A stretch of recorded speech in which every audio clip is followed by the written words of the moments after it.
I woke up one day about age 45 and I realized I had a theory of happiness, which was completely flawed. My theory was if I work really hard and I am really successful, people will, give me a lot of recognition and reward and I'll be happy.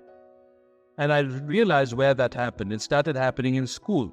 Every time I got good marks, the teacher smiled and my mother gave me a hug. Every time I didn't get good marks, there were frowns. So like an obedient dog, I tried to get good marks. Then I went to join the company.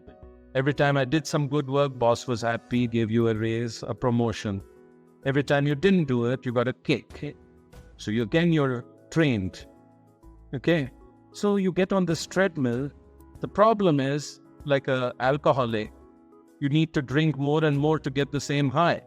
And one day you wake up and you say, man, how long can this continue? I'm no longer enjoying this. I'm no longer happy. So I spent 10 years reading about the literature from different religious faiths. I went through counseling to understand this issue of happiness. First of all, happiness has nothing to do with success or achievement or what you have in your life. We all know people who have everything and are miserable. We all equally know people who have nothing, but they're always smiling. So it's an attitude. It's a psychologist called this synthetic. Synthetic means it's manufactured by our mind. And so the trick here is to control your thoughts. The second thing I learned painfully is the more you think about yourself, the more unhappy you're likely to be. The more you lose yourself, the more happy you are. So you can only be happy if you forget about yourself. It's been a very good lesson for me. The third one is acceptance. And, there was a beautiful moment for me when the shoe dropped. Irfan Khan, the actor, he was dying, very young, cancer. And the person was interviewing. He said, how are you able to smile with it?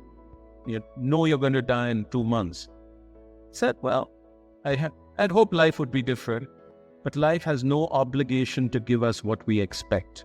And then I put that with Dalai Lama, who said, happiness comes from liking what we have rather than having what we like. Okay? So this is very hard for me because I used to think, I wish I were a big CEO of a big company like Satya Nadella at Microsoft. Okay? Why have I not become that? And I used to go a little crazy. Then I realized, life has not turned out too badly for me. So let's be grateful for that and enjoy that. So cultivating this acceptance is very, very important. And the final piece around happiness is relationships. Loneliness is the biggest driver of unhappiness. And the more we are connected with each other, the happier we are.